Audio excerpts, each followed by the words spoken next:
sana wewe ambaye ulitii maelekezo ya Mungu na ukaamua kufunga kulingana na maelekezo niliyoyatoa. Tumesikia shuhuda nyingi sana kutokana na haya maombi, ambazo hizo shuhuda ni za kweli kabisa. Pigie Bwana Yesu makofi. Hizo shuhuda ni za kweli kabisa. Sema amen. Amen. Sema amen. Amen. Daudi akasema, nilifurahi waliponiambia twende nyumbani mwa Bwana. Ngoja nikueleze kitu kimoja. Yesu alisema maneno kwenye kitabu kile cha Luka sura ya 16, sura ya 16 mstari wa 10. Sura ya 16. Alisema maneno yafuatayo: awasikilizaye ninyi anisikiliza mimi, anisikilizaye mimi anamsikiliza Baba, awakataye ninyi ananikataa mimi, na anayenikataa mimi amemkataa nani? Baba. Principle.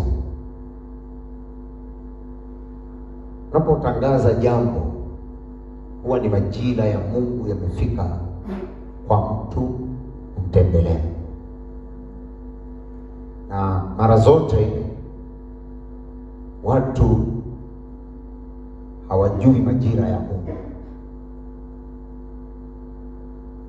Kwa sababu gani? Ya kitu kinachoitwa mazoea. Ndio Kristo kimekuwa ni kama chama, yani kimegeuka kutoka kwenye uhalisia. Wokovu unaenda polepole, unatoka kwenye uhalisia, na wokovu unaanza kupewa majina mengi, taasisi ya Kikristo. Sisi sio taasisi ya Kikristo, sisi ni kanisa la Kristo. Amen. Hapa ndio mwisho wetu. Tena imeandikwa kwamba sisi ni wateule, sisi ni familia, sisi ni wana wa aliye juu, sio taasisi. Taasisi ni zile zinazosema Ukristo, lakini haumaanishi maisha ya Kristo, kwa sababu Kristo umegawanyika pande hizi. Pande ngapi?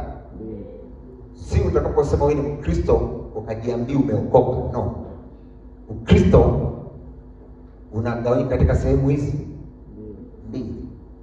Tuko wa Kristo Tanzania, madhehebu ya Kikristo, kwa sababu tunaamini katika Mungu katika nafsi ngapi?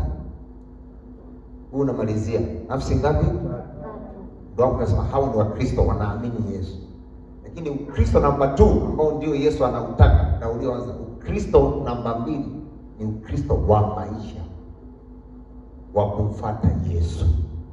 Amina. Katika Petro kwanza sura ya 2 alisema, aliwaachia kielelezo ule mstari wa 22, mfuate nyayo zake.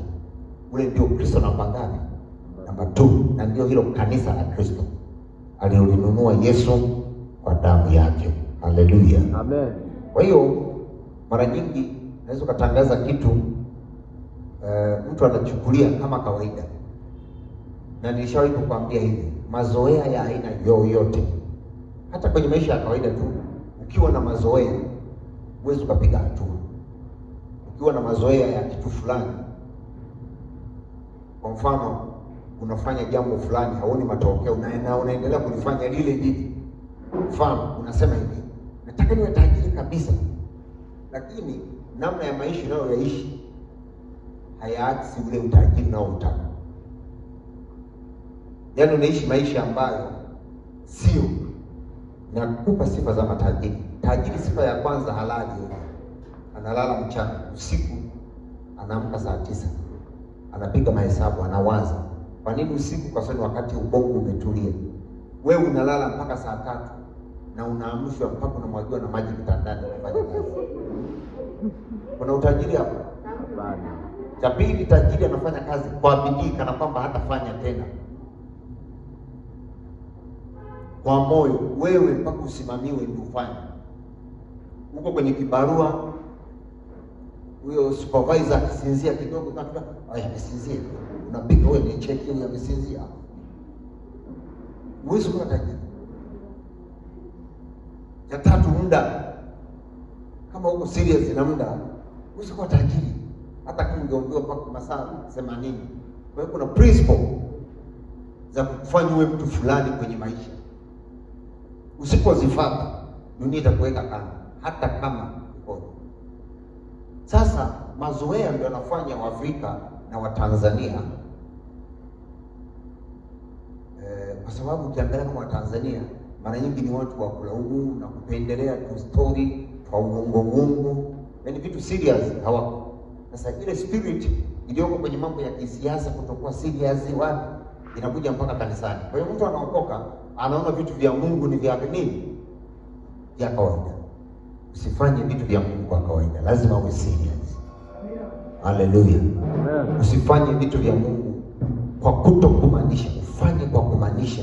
Bila mzaha ni kufanya jambo lolote la Mungu kwa kutokumaanisha. Kwa hiyo Mungu alitaka tuingie mbele zake kwa muda huu. Huu ni mwanzo wa sura mpya, wa kurasa mpya tunakoelekea. Pigie Bwana Yesu makofi. Unajua kanisa la Mungu ndio chombo pekee kinachopigwa vita na shetani. Ukristo au jamii ya Kikristo inaweza isipigwe vita, kwa sababu wakati mwingine Kristo ndio utaja wa aina moja, unakuta kwamba ni chama lake. Kwa hiyo hawezi kuwapiga vita. Kinachopigwa vita ni kanisa sahihi la Kristo linalofuata misingi ya Kristo. Haleluya. Amen. Ambayo alianzisha Yesu. Tutasoma kwenye kitabu cha Mathayo sura ya 17 mstari wa 14. Na alipofika mkutano, mtu mmoja akamwijia, akapiga magoti akisema, Bwana, umrehemu mwanangu, kwa kuwa ana kifafa na kuteswa vibaya, na mara nyingi huanguka motoni, mara nyingi majini. Nikamleta kwa wanafunzi wako usiweze kumponya. Yesu akasema, enyi kizazi kisichoamini, kilichopotoka, nitakaa pamoja nanyi hata lini? Nitachukuliana nanyi hata lini? Leteni kwangu. Yesu akamkemea pepo, naye akamtoka yule kijana, akapona tangu saa ile. Yesu kisha wale wanafunzi wakamwendea Yesu kwa faraja, wakasema, mbona sisi hatukuweza kutoa? Yesu akawaambia, kwa sababu ya upungufu wa imani yenu. Kwa maana amini amini nawaambia, ukiwa na imani kiasi cha punje haradali, mtauambia mlima huu, ondoka hapa ukatupwe kule, nao utaondoka, wala halitakuwepo neno lisilowezekana kwenu. Mstari wa 22, hiyo ndio point.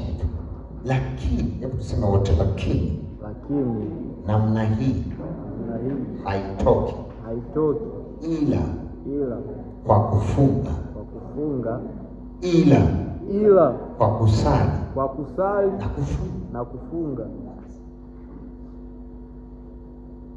Kuna vitu havitatokea kwenye maisha yako mpaka ufunge. Huyu mtu alikuwa na kifafa, kimemtesa miaka mingi. Wanafunzi wa Yesu wakaletewa hilo tatizo, wakaomba, wakashughulikia, wakafanya, wakapambana, wakafanya kila kitu, hakuna kilichowezekana. Lakini alipofika Yesu, maandiko yanasema kwanza alipomtazama tu yule mwenye kifafa, Biblia inasema akapiga kelele mwenyewe, hata hajasema chochote, akasema akatoka. Mbona wewe Yesu unatoa kirahisi hivi? Una siri gani? Ningekuwa leo ningesema wewe ni Freemason au ndo mpinga Kristo ajaye kwa jina la Bwana. Yesu akamwambia hapana. Hamkuweza kwa sababu namba moja, upungufu wa nini? Imani. Kuamini. Lakini akamwambia cha pili, mambo ya hivi, yaani akasema namna hii haitoki ila kwa kufunga na kufanyaje? Sawa.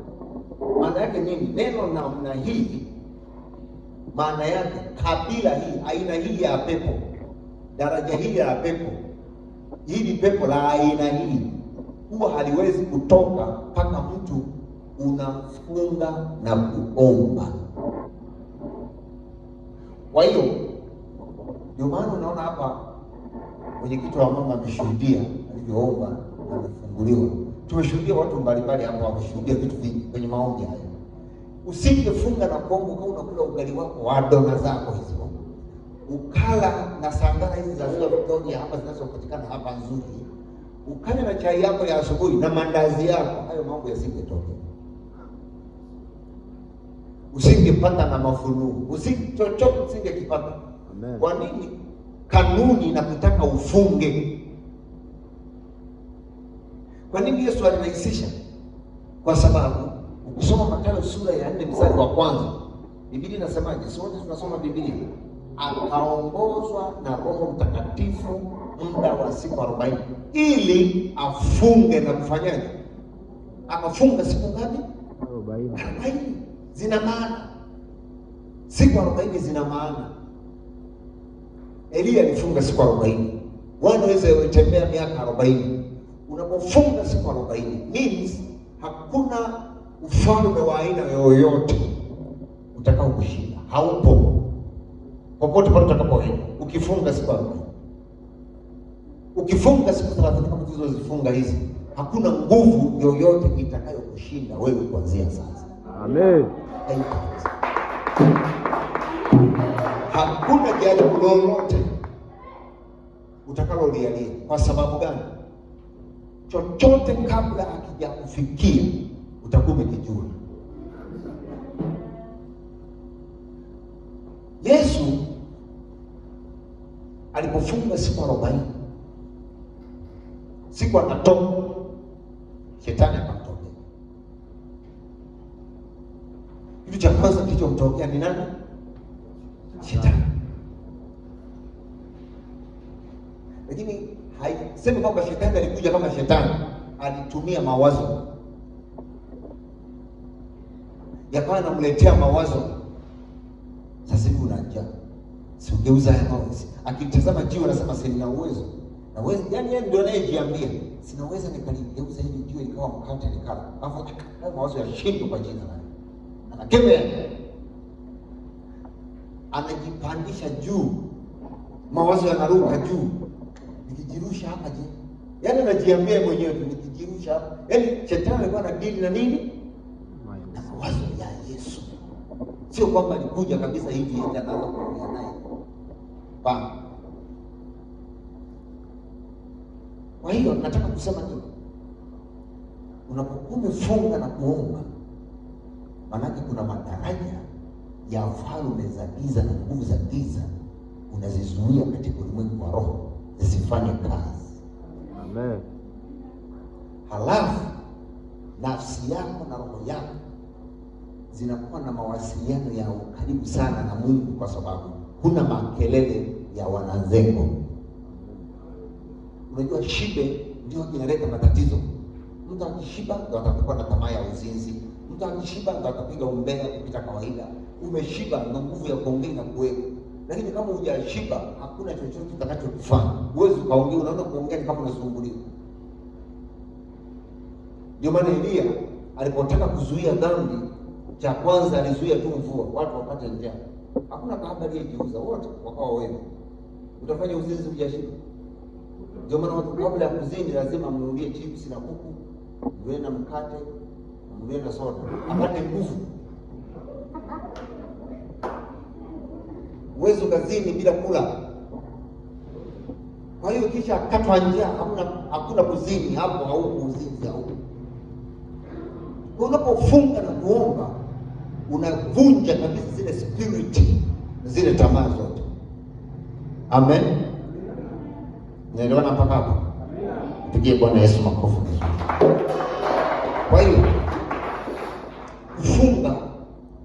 kufunga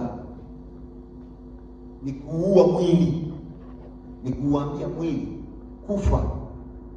Mimi nataka roho yangu istawi, ninamtaka Mungu. Unaona upande wa pili unapofunga zile kipindi kile, sikilia biashara inaharibika. Wenyewe wanafunga, wanayaomba majini yao, wanamaliza zile siku. Wewe unafanya biashara, mtu aliyefunga mwezi mzima, wewe hujafunga hata siku hii, mtaendana. Hata waganga wa kienyeji wanafunga, wachawi wanafunga. Kwa hiyo kufunga ni njia, ni utamaduni ambao ulikuwa ni kama kiapo cha kiroho. Ni kama kwenye gari four wheel, gari zina four wheel. Unapotaka kufika kwenye tope, unaweka hiyo gia ikuvusha mahala fulani. Haleluya, amen. Hatujakomea hapa, tunaanza upya. Amina. Kalikuwepo kabunge kanaitwa Kabungala, kanaanza kubunge, tunaanza upya.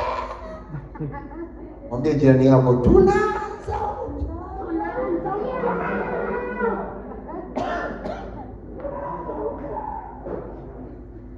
Kwa hiyo wiki ijayo tutakuwa na ratiba nyingine, tutapanga wawili kila siku, ndio tunaanza upya. Yaani wawili kila wawili na siku yao.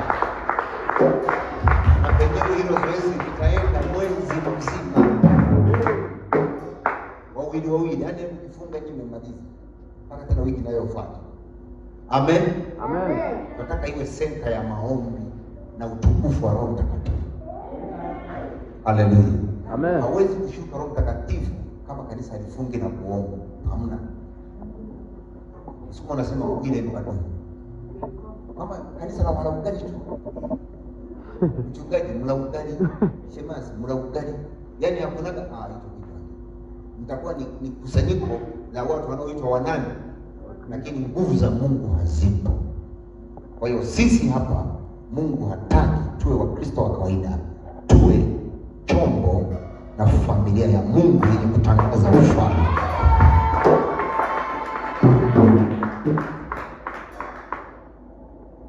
Wale wanakumbuka nilipokuwa pale chini Sydney na pale nilipokaa siku 40 niliokuja kutokea kwa mwezi, tulivyomaliza maombi ya siku 40 tukafanya mkutano mwezi mzima, kanisa likajaa,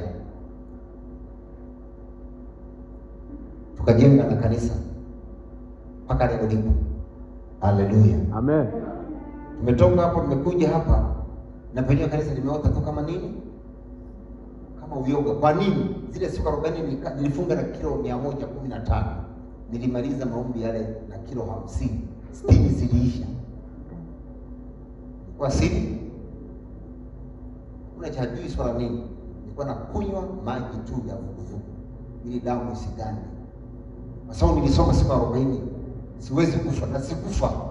Washirika wakawa wanakuja wananichungulia, yumo au atakuwa Bwana asifiwe. Unaona kama kana deki, kumbe kanapeleleza hivi, yumo au hayumo.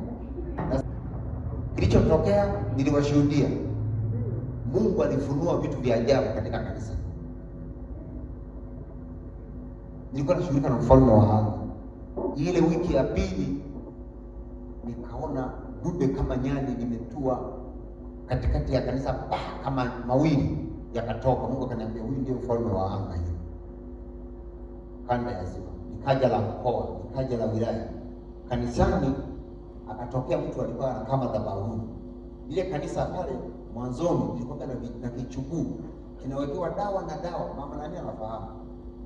Mama Pascal. Kisambaza kichuguu kile mkijenga, yaani hata kama mweka simenti kali ya lengo gani kitaota. Akatokea pale mtu amevaa pete miguuni na shanga na rasta hivi. Alipotoka amekasirika, alipobadilika mara akawa mwanamke. Walipomaliza maombi nikashuhudia, wakashuhudia kanisani. Akainuka na binti mmoja akasema, mtu yule niona ni mimi. Tuko kila kanisa na nina ubani na utoka ziwani, pale ziwani Nyihama pale. Ule ubani nikiuleta wakati unamaliza ibada, unafanyaje? Naenda kukila kwa ubani na kuwa nimekanuiza. Na afu nawashika mimi wanawake wanaanza kusengenya mchungaji, wanasengenya mama mchungaji, wanasemana. Tukachoma na ubani uliokuwepo, walikimbia kufuata kina Moze na wengine walikuwepo kwa mstari. Tukauchoma. Na kwa sababu kulikuwa na kazi maalum, kalishindwa kuendelea na ukunga katoka. Kanisa likaendelea. Haleluya. Kwa sisi hapa ni jeshi kubwa mno. Mimi niko imara kuliko jiwe unalolifikia. Na siwezi kutikisika hata kwa kitu, hata kitu kimoja. Maana mimi nimelelewa vita, halafu najua vita. Najua mapigo yote ya kiroho, namna ya kupigana, nazijua mbinu, najua kila kitu. Kwa hiyo, kwa nini Bwana ameifundisha mikono yangu vita? Nilipokuwa kwenye maombi nilifundishwa vitu vingi vya kiroho. Kujua namna ya kupigana na mapepo. Haleluya. Amen. Sasa tumeomba wiki iliyofuata, tukaomba juu ya Roho Mtakatifu. Kwa nini? Roho Mtakatifu anaomba. Yesu alisema kwenye kitabu cha Yohana 16, nami nitamuomba Baba awape nani? Msaidizi ambaye ulimwengu huwezi kumtambua kwa sababu humuoni. Kwa nini? Anasema mimi naenda kwa Baba. Nisipoenda, huyo Roho hata kuja, na nifaa mimi niondoke ili aje akae kwenu. Kwa tumekuwa na maombi ya wiki mbili kumuomba Roho Mtakatifu tu. Kwa Roho Mtakatifu hebu lijaze kanisa lako. Na nikufundisha katika Warumi 8:11, mtu awaye yote asiyekuwa na Roho wa Kristo, sio tu bwana na kunena, huyo sio wa nani? Sio wake. Huyo unahitaji kujaa Roho Mtakatifu. Na Roho Mtakatifu, Mungu hana nafsi tatu. Mungu ni nani? Ni Roho. Yohana 4:24 inasemaje? Mungu ni Roho. Ni Roho. Hakuna miungu watatu kwamba eti Mungu ni mkubwa, halafu Yesu anafuata wa pili, halafu watatu Roho Mtakatifu. Hapana. Ni Mungu yule. Biblia inasema Mungu ni Roho. Na wakati wa uumbaji, maandiko yanasema Roho wa Bwana alitulia juu ya vilindi vya nini? Vya maji. Na Yohana 1:1 inasema hapo mwanzo kulikuweko neno. Na neno lilikuwa kwa nani? Kwa Mungu. Huyo neno akafanyika nini? Mungu. Mwili. Aliyemtengeneza Yesu ni Roho nani? Kwa mujibu wa Luka 1:26. Malaika Gabrieli anamwambia Mariamu, utapokea mimba. Neno litakuwaje? Malaika akamwambia, Roho wa Bwana atakufanyaje? Atakufunika. Maana Roho Mtakatifu alikuja kuumba mwili ndani ya tumbo la Mariamu. Na huo mwili ukaitwa nani? Yesu. Unaelewana? Na ndio maana huo mwili na wenyewe unahitaji kujazwa Roho nani? Mtakatifu. Ndio maana siku ya kwanza na miaka 12 anasimama kwenye hekalu akasema, Roho wa Bwana yu juu yangu. Maana anajua anamhitaji Mungu. Ule mwili uliotolewa kwenye tumbo la Mariamu ukapewa jina nani? Yesu. Yehoshua, Mwokozi. Ule mwili sasa ambao ni mwanadamu ukajana wenye Roho nani? Kwa Yesu hakufanya kazi bila Roho Mtakatifu. Huo mwili haukufanya kazi bila Roho Mtakatifu. Huwezi ukayajua haya kama ambavyo mnayashuhudia haya, mngekuwa wananchi wa Rahamongo na Afuru msingeelewa. Lakini kwa sababu ni Roho Mtakatifu tayari na movement nyingine katika ulimwengu. Yaani nyinyi ni watu wengine kabisa.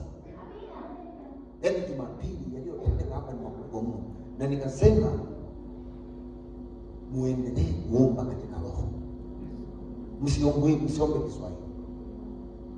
Mtaanza kuona, na wiki inayokuja nitaanza kuwafundisha sasa namna ya kuijua hata kesho yako.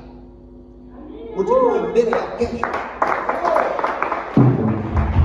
Kuanzia kwa dini, ukitaanza kufundisha, ukiamka asubuhi, useme maneno gani, uombe, uzungumze nini, ili ujue kesho. Mimi naambia mtakuwa na antena za hatari sana.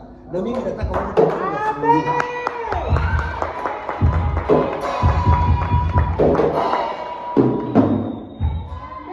Mimi hapa mtumishi wa Mungu, ninachokitaka ni nyinyi mkue katika roho. Halafu muanze kujitegemea kiroho. Amen. Na kusimama wenyewe, sio kuwa tegemezi. Umepata tu churusi kwenye pua. Baba, churusi hili fanyaje? Sasa mimi nije nitungue churusi. Sasa msio washirika, sitaki Rehobothi muwe washirika ambao ni watoto wachanga. Amen. Ndio maana sasa hivi manabii na mamitume ya uongo yanawavuta, kwa sababu watu ni wavivu kuomba, hawana roho mtaka wa kuwaambia. Kwa hiyo wanataka mtu fulani akawasemee yeye. Sasa na kwa sababu watu mnakwenda kutaka kusemewa, sasa nakwambia hivi nikusemee, ninachukua hii kokoto 10,000 ili kama mtu ameleta lori nzima kila kokoto 10,000 hajengi ghorofa. Hayo ndio mnayataka. Na mnataka sasa wavivu wa kuomba. Sasa tumekataa pale uongozi. Lazima mjae Roho Mtakatifu, msimame, Mungu kwanza kusema nini. Kwa Jumapili ni ufuriko wa hatari sana. Yaani tunaona na malaika hapa. Unajua watu ngoja tu. Mungu ni roho na anaonekana, anajifunua, na malaika unawaona kabisa. Tunataka tuende kwenye ibada za kuona malaika wa Bwana, kuona uwezo wa Mungu.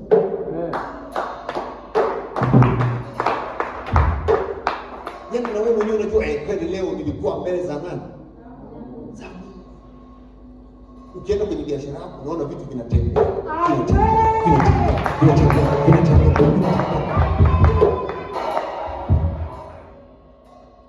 Kama kuna watu wanasema leo nikimuona ataniona amejiandaa, kiroho anaweza kucheka mwenyewe kama chizi. Hiyo jambo alikuwa anasalimia, lakini alikuwa amekasirika akupige.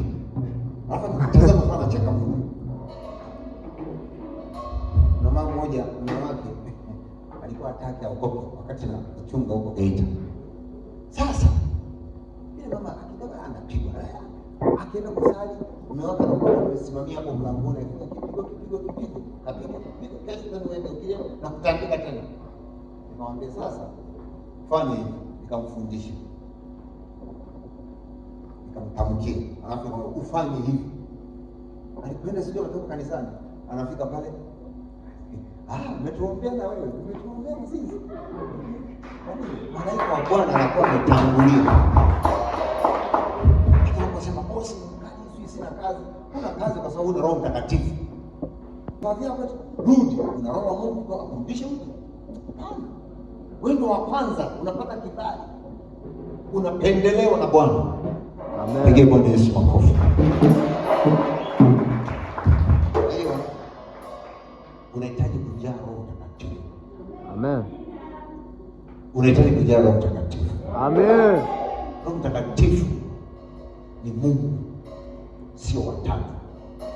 Kwanza ndiye aliyeumba dunia, pili ndiye aliyeumba mwili wa Yesu ndani ya tumbo la Mariamu. Roho Mtakatifu ndiye muumbaji. Ni title tu. Mfano maji, ukisema maji yana vitu vingapi? Vitatu. Maji yana mvuke, halafu yana barafu. Yaani hayo maji yanaweza kutengeneza barafu. Hayo maji yanaweza kutengeneza mvuke. Na Mungu ndiye yuko hivyo katika utatu wa aina hiyo, ni maji. Yaani ni kugeuza, tunataka kugeuza. Unataka mvuke, unapeleka kwenye hiti kubwa, unapata mvuke. Unataka yagande barafu, unatafuta kwenye friji, unaweka. Kwa Mungu alibadilika hiyo. Ndugu zangu nasema Mungu hawezi kuzaa, wala kuzaliwa, ataneni nao wao hawajui chochote. Mungu Mungu ni roho, wala usibishane nao, hawaelewi chochote. Amen. Amen. Mungu anamke. Mungu unakuta umeng'ang'ana kumjadili Mungu na nini? Acha nini nao? Hawataki kubishana nao. Siku moja mimi nikakutana nao nikiwa mchungaji pale Igogo. Wanabishana. Nikapita siku ya kwanza. Wanamtukana kabisa Yesu. Nikawauliza hivi. Nikamwambia Mungu tayari Jumapili mimi nije. Nani atakuwa tayari kupeana hoja hizi kwenye huo mwanzo? Sasa mchungaji akasema sawa, okay. Nikaenda nikafunga siku hizi na vijana. Kwa hiyo siku nimeenda pale Igogo, ukienda story hiyo wakaanza kuambizana sasa. Wakachukua kile kiti ambacho nitakikalia, wakakipeleka wakakisomea abadi. Sasa nilipofika ndo nikapewa hicho kiti kinatoka msikitini na letewa. Nikakiona, nikafika nikakaa. Sikufanya chochote. Kaanza kuangalizana pale walipokuwa wamekale wahazi watu wahazi. Tukaje pamoja na zaidi ya kuja. Sasa nataka niwaulize swali. Wangapi ambao mnasema Yesu sio Mungu? Anyoshe mkono pale yesema sio Mungu. Hakunyosha mkono. Nikahesabu moja, aseme Yesu sio Mungu, aseme moja. Na ukisema sio Mungu, kuna moto utashuka hapa, wasambaratishe sasa hivi. Hakuna aliyesema hata kuangalizana. Wengine akasema, "Oh, mimi ni kwanga mchungaji." Akaivua na kola. Inasema na hesabu moja ambaye anasema Yesu sio Mungu. Chini wana shehe, wewe ndio unatuambia kwamba mchungaji mwenzio kaja shehe. Sema Yesu sio Mungu. Unataka kumpiga Yesu apiganie, anajipigania. Ukijaa mtakatifu, unataka kubishana, pakungana manani na manani. Yaani ni yote hayo, pakungata na ulimi unakaribiki vitu ambavyo jaro mtakatifu. Walipoendelea kubisha nikasema sasa, kwa sababu hakuna anayesema mkome na msirudie, ninaachilia moto. Wakaanguka mapepo, ikaanza kuna kukemea wale vijana ndio kwa nao, na mhadhara ukaishia hapo. Mpaka leo nikasema pasitoke mhadhara hapo, mpaka leo kulaga mhadhara. Mimi nilitamka, mimi kuhani wa Bwana nilijaa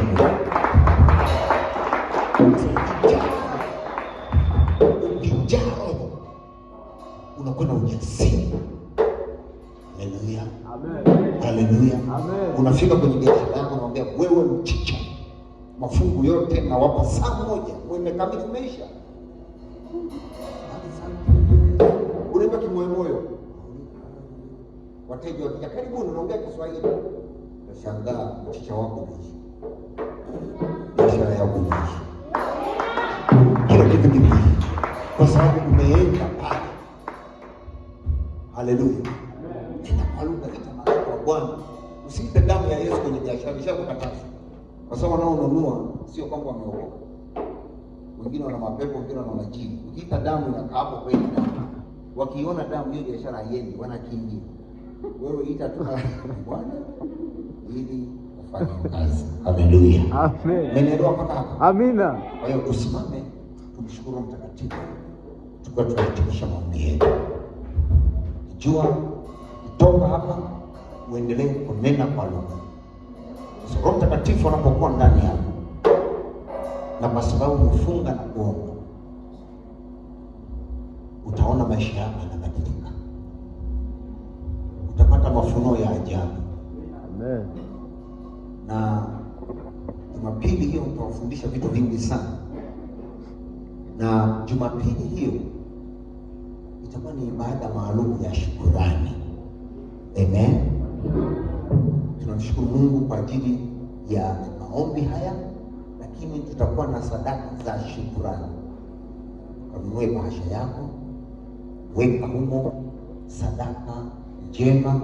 Utakapokuja hapa siku ya Jumapili ni shukrani ya maombi, ili uteko, upako na nguvu ya maombi ya mwezi huu, neema ya maombi haya tuliyoyafanya ikaweze kuambatana na wewe katika maisha yako. Kwa hiyo itakuwa ni ibada maalum. Ukaandae sadaka nzuri, Mtakatifu mwachie akuongoze. Wewe mwenyewe yani uone uweza wa Bwana, unataka nini? Useme kitu juu ya hiyo sadaka utakayoenda kutoa siku ya hiyo Jumapili, na saa 3 kamili tuwe tumeshafika. maana itakuwa ni ibada ya kiroho kupita kawaida. Haleluya. Amen. Kwa tusimame tumshukuru Mungu. Tumshukuru Mungu kwa ajili ya kumaliza maombi haya. Ikiwa imefika saa 6 tayari tumeanza siku. Na nitaomba tupita hapa mbele wote. Tupita hapa mbele wote. Asante Yesu. Tupite mbele.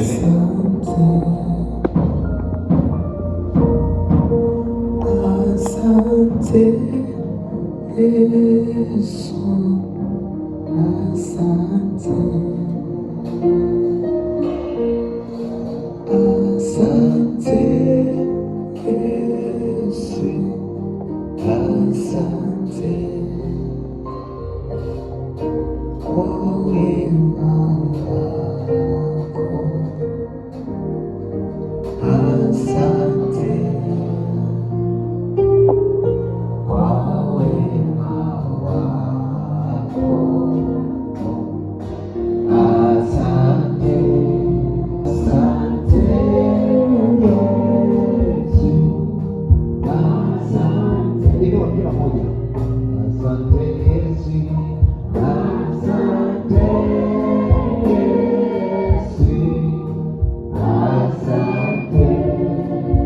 Kwa wema wako.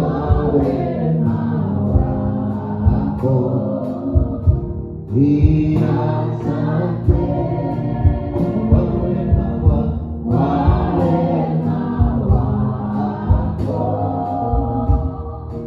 Asante. Asante Roho. Asante Yesu. Asante. Asante Roho. Asante Yesu.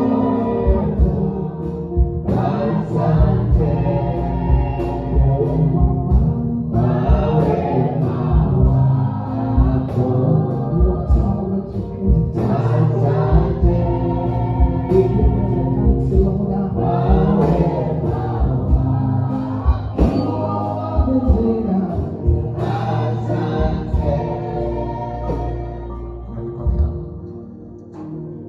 Tutakwenda kumshukuru Mungu, kwenda kuomba. Kila mtu fungua kinywa chako. Kama una tatizo, kuna shida, itatoka. Kama kuna nguvu za giza, Yesu atakufungua. Ushafunga. Tamani kitu kwa mtakatifu afanye. Tunapokwenda kumshukuru, punguza sauti ya kinanda. Punguza. Thank you, Holy Spirit.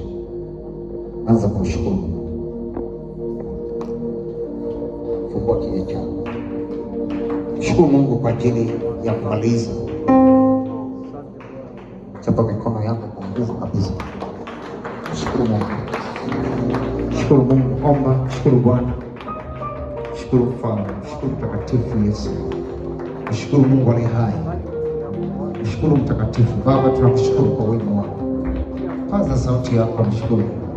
Mshukuru kwa ajili ya maombi haya. Mshukuru kwa ajili ya mkesha huu. Mshukuru Mtakatifu. Holy Spirit, we thank you. Tunakushukuru Mtakatifu kwa ajili ya watu hawa ambao Mungu umewapa neema ya kufika. Sema na maisha yao. Sema na Roho Mtakatifu. Shuka ndani yao ambao hawana, unapata kuwajaza uweza wako. Wabadilishe. Nenda kwa lugha kwa jina la Yesu. Rema shaka sana na bota. Rema wasa katari ya bobosho. Paza sauti yako. Mwambie Yesu asante. Kuna nguvu ya Bwana itashuka juu yako. Kuna Roho Mtakatifu atashuka juu yako. Kuna mkono wa Bwana unashuka juu yako. Ni haki ya baraka bosa katara basha rabota. Vifungo vyote vya giza, majini, mapepo, toka katikati. Toka mahali hapo kwa jina. Toka nguvu za giza. Toka roho chafu. Toka majini. Toka vifungo. Vifungo vya magonjwa. Toka kwa jina la Yesu. Toka kwa jina la Yesu. Tia kanisa, atie moyo vifungo vya kiroho, vifungo vya kiroho, ngome zilizo katika fahamu kutoka kwa Mungu, toka atie jina la Yesu. Bila kuomba magumu, maisha kushukuru Mungu. Nimemaliza mwezi mzima tangu hapo hapo mwezi mzima tulikuwa tukiomba mbele za Bwana. Neema hiyo ambatana na wewe, neema hiyo ambatana na wewe, ikuokoe na matatizo, ikuokoe kwenye biashara, ikuokoe. Neema hiyo inakaa mbele za Bwana, unatafuta uso wake Mungu akusaidie. Si kwamba ukikaa unamuomba Mungu lakini ule utulivu ulioupata Mungu aseme na wewe, Mungu aseme na wewe, Mungu aseme na wewe. Roho Mtakatifu akuongoze, Roho Mtakatifu akupe neema, Roho Mtakatifu akupe macho yako apate kuyapaka dawa.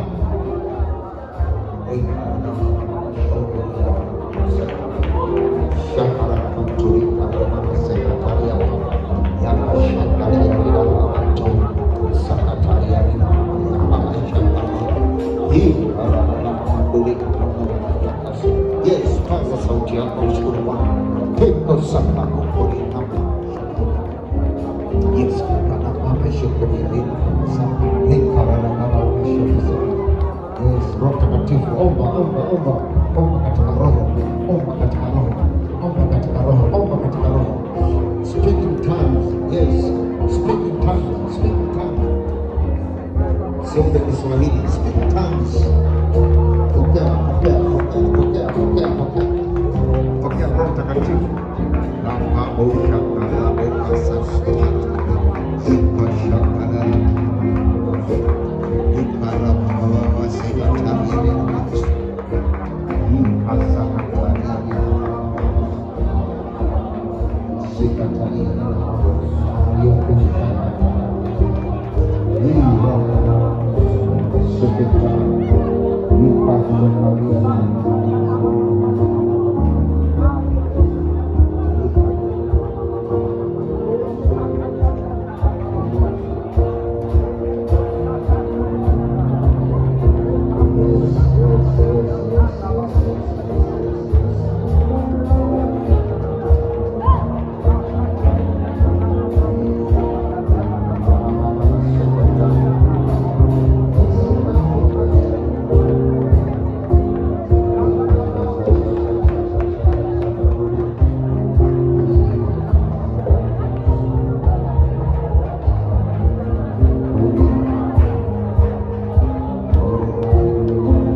Tunakushukuru Bwana.